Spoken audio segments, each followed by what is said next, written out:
GeopByte. Welcome to GeopByte. Next we move on to the second one, that is symmetry. Under symmetry, what is this symmetry related to body? How is symmetry related to body? See, what do you mean by symmetry? Symmetry is something, for example, you take this pen, and if you're cutting this pen half, is it going to produce two similar objects? No. So this is not symmetrical, it is asymmetrical. Whereas if you take this book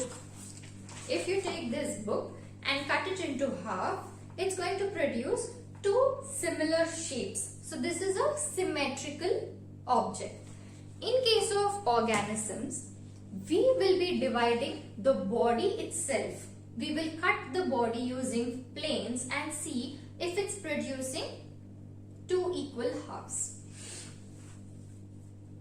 So a body which is cut by a plane and producing equal halves, that is symmetrical. And the body which is not able to produce these equal halves using any plane, that is asymmetrical.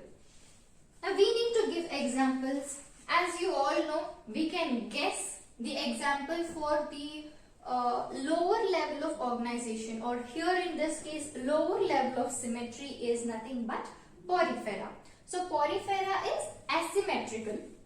So the shape of porifera is such that very irregular, that if you divide or if you cut it using any plane, it will not produce equal halves. So that is, porifera is an asymmetrical organism.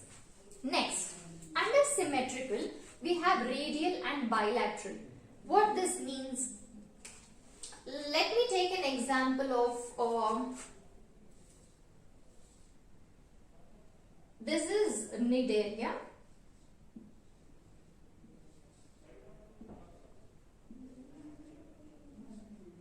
So this organism, when you cut it, so this is the central axis. So any cylindrical organism will have a central axis. If you consider this as a cylinder, so every cylinder will have a central axis through which it passes. So if you cut the organism at its central axis, so this is the central axis, okay, or even you can consider this as a central axis, you can consider this as your central axis. So any central plane or any plane which you pass through the central axis of that particular organism, if it's dividing into equal halves, that is an organism having the radial symmetry.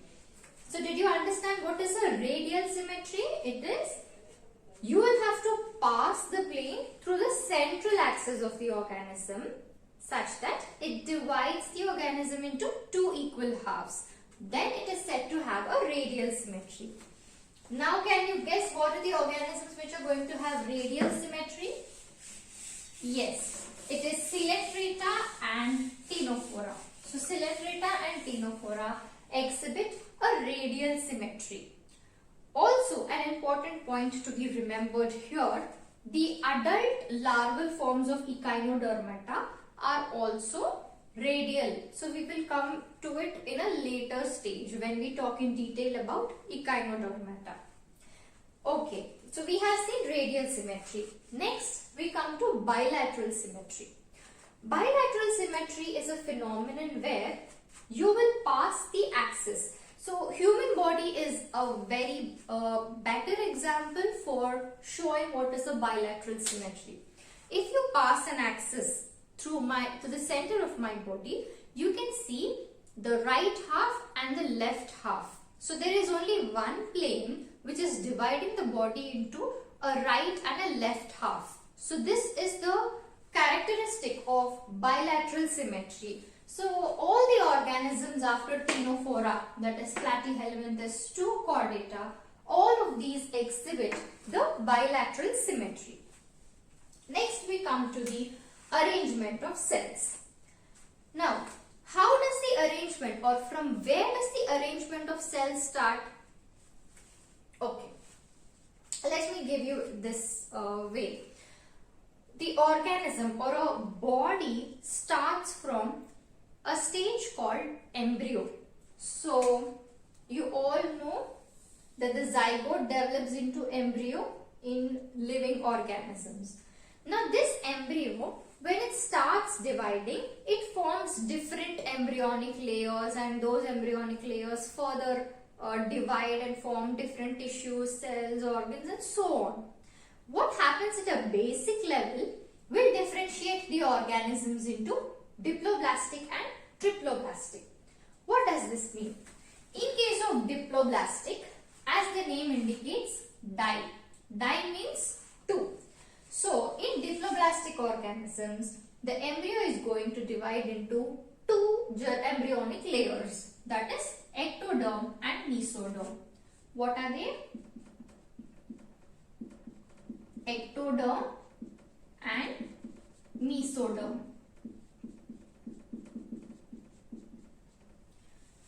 Now, in case of triploblastic organisms, the name indicates tri. What is this tri?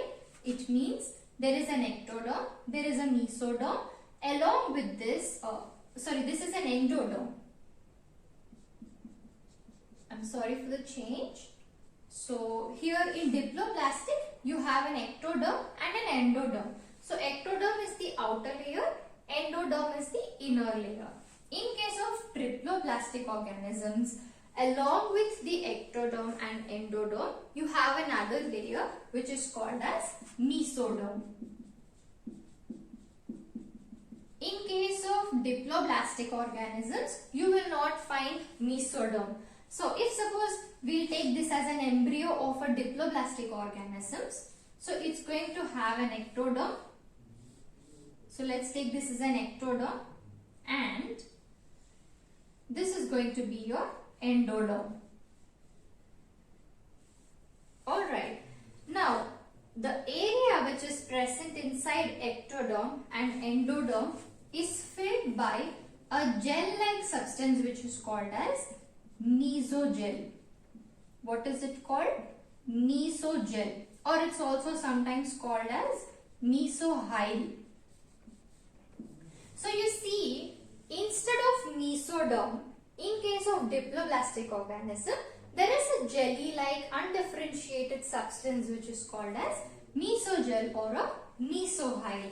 But in case of triploblastic organisms, there is mesoderm.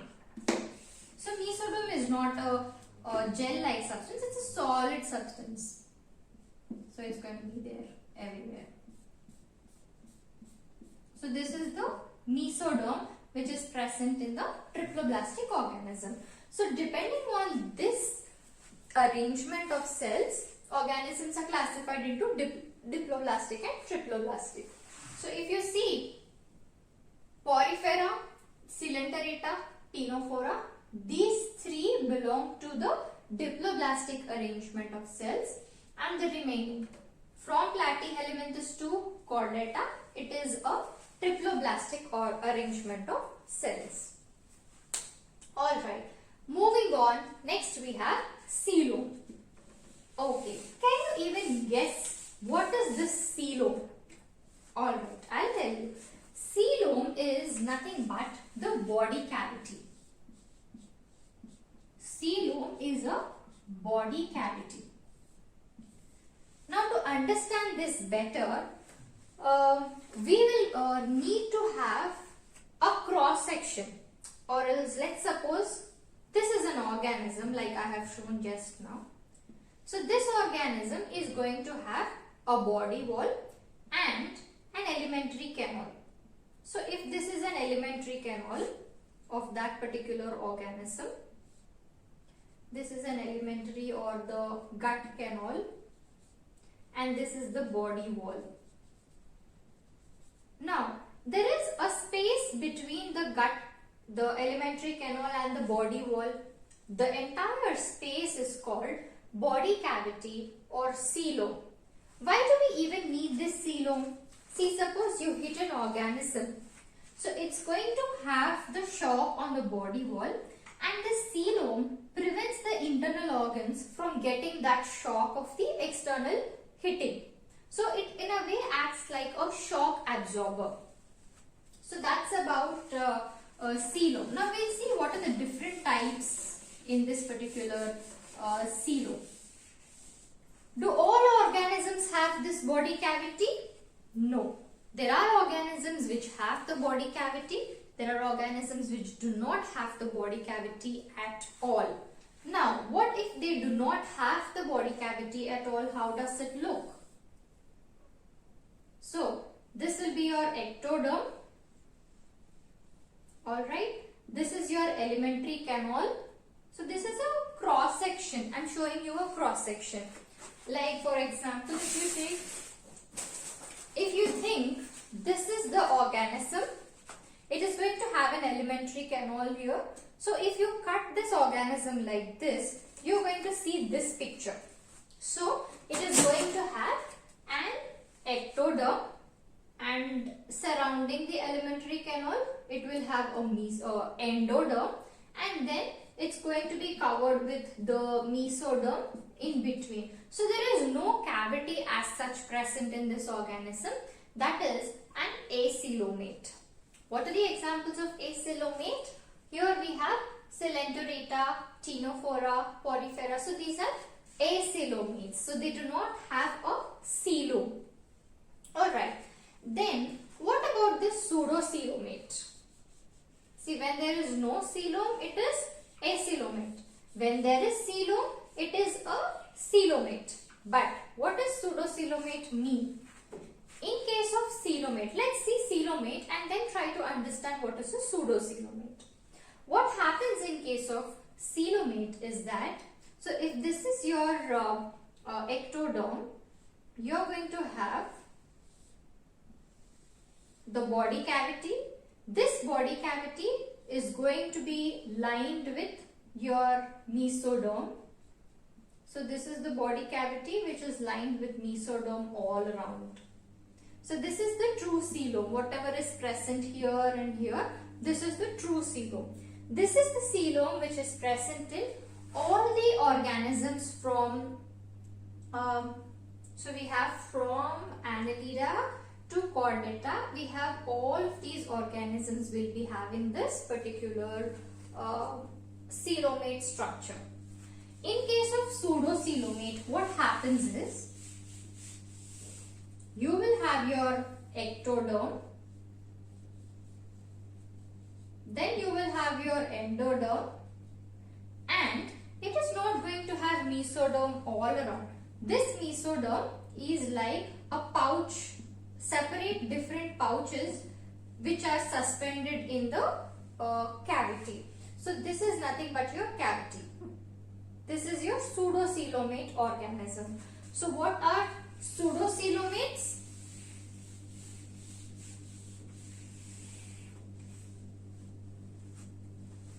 So here if you see, Aschelminthus is a pseudocoelomate. So all the organisms from Porifera to Platyhelminthes, these are nothing but acoelomates.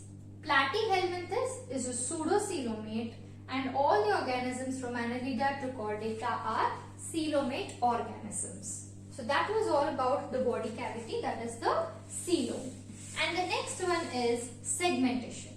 Segmentation is a very important concept to understand.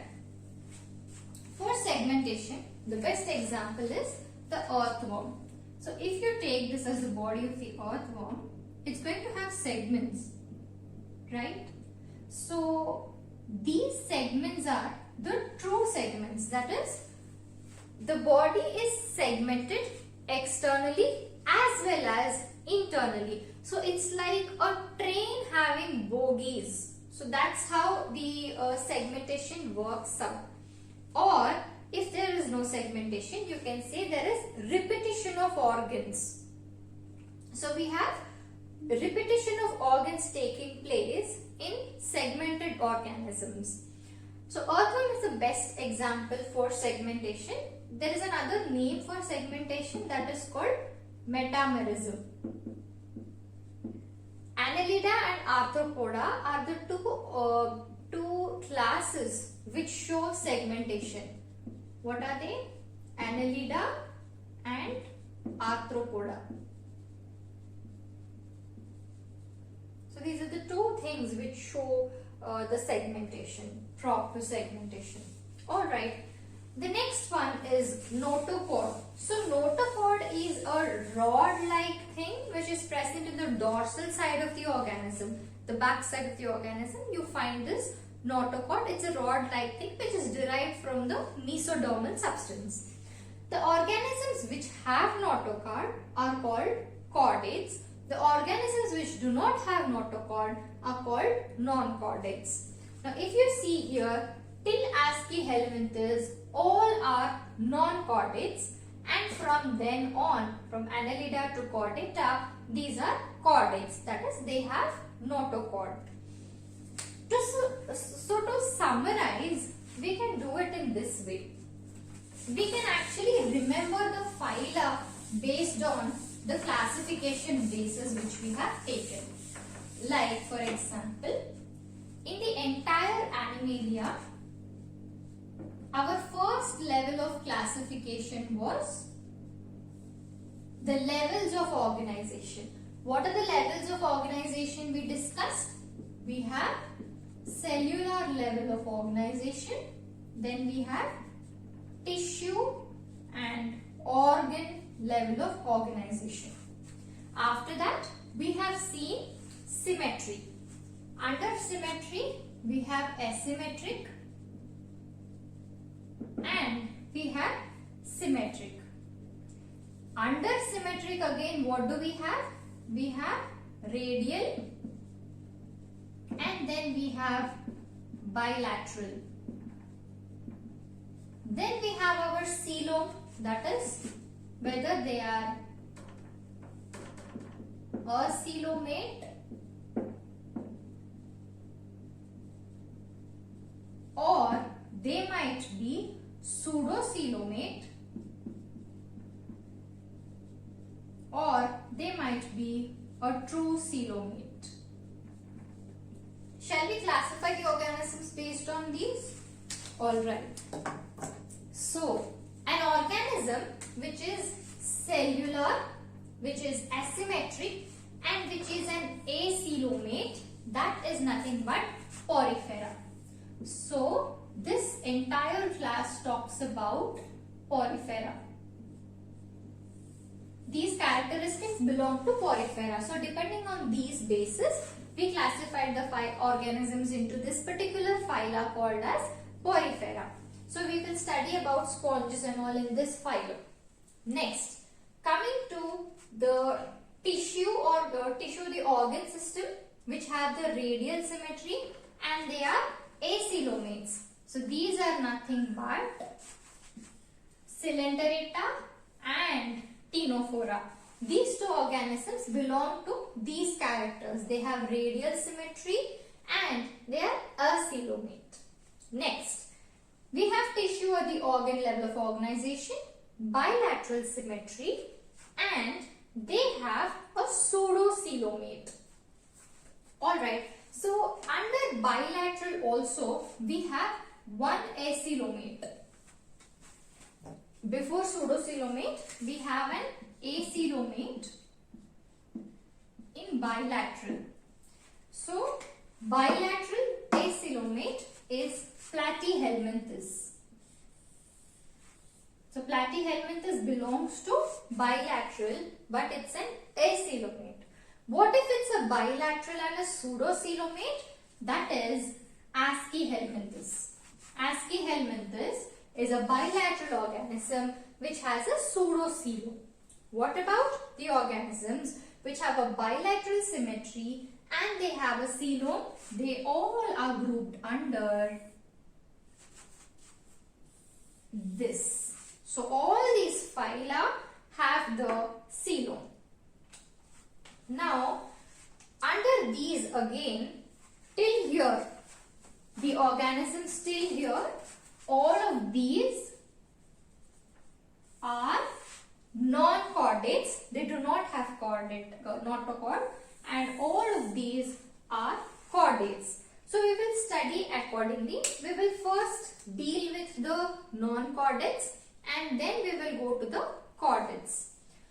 So this was all about the classification and how do they get classified into these different phyla. Now in the next session we will be discussing about the general characters of Porifera. What is Porifera? What will be there in Porifera? What will not be there in Porifera? And in the same way we will deal with each of the phyla and study about what are their characters. Okay, so the remaining topics will be covered in the next video. Thank you for watching. Please do like, share, subscribe and comment to GeopByte. GeopByte.